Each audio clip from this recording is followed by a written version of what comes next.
Do you remember your childhood best friend? The one you shared everything with, your secrets, your dreams, your lunch money? For me, that was Alex. We were inseparable, to halves of a whole. We promised each other we'd be friends forever.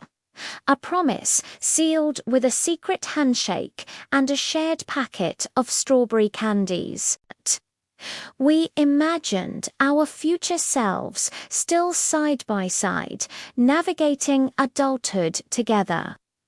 But life, as it often does, had other plans. High school graduation came, and with it, a fork in the road. I went off to a university hundreds of miles away, while Alex stayed in our hometown to work and support his family. The first few months were filled with late-night calls and long text messages, trying to bridge the growing distance. But slowly, the calls became less frequent. The texts got shorter. "I'm busy," I'd say.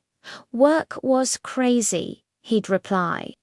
We were both caught up in our new worlds, and without realizing it, our shared path had diverged. The years passed.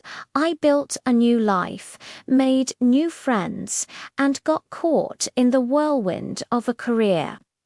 I thought about Alex from time to time, usually when a song we loved played on the radio or when I passed a playground that looked like ours.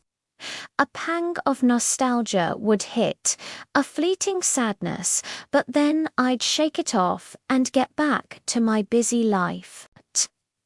I told myself that people just grow apart. It's a natural part of life.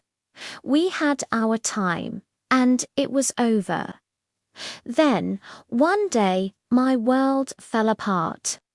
A series of personal and professional setbacks hit me all at once, and I found myself in a dark place, feeling completely and utterly alone.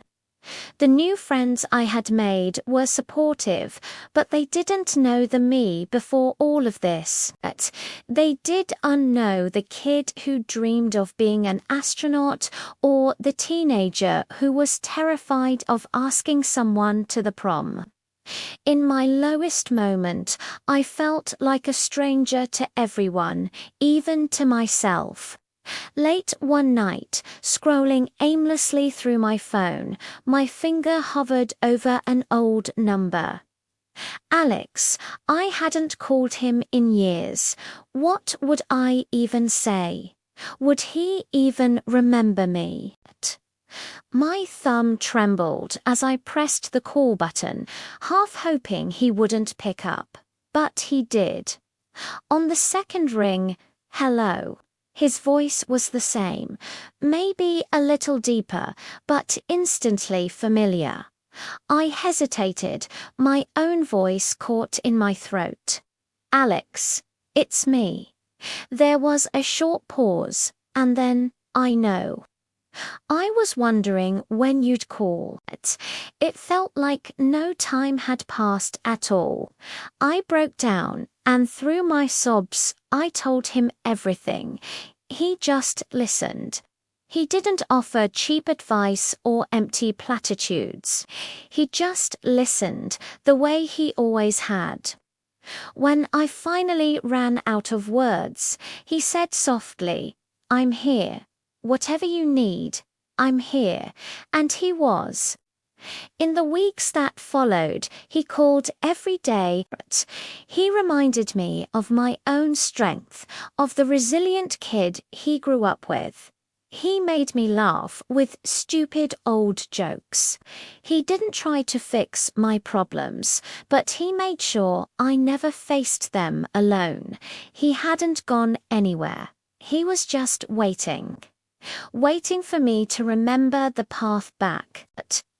I realized then that true friendship isn't about constant contact or physical proximity. It's about a connection that time and distance can't erase. It's knowing that there's someone in the world who holds a piece of your history, who sees you for who you truly are, and who will be there, waiting, even when you forget the way. Alex never left. I was the one who had wandered off, and he was the friend who waited patiently for me to come home. If you have a friend like that, don't let them go. Don't let the business of life make you forget. Pick up the phone, send that text, because some connections are too precious to lose. Thanks for listening. If this story resonated with you, consider subscribing for more. See you next time.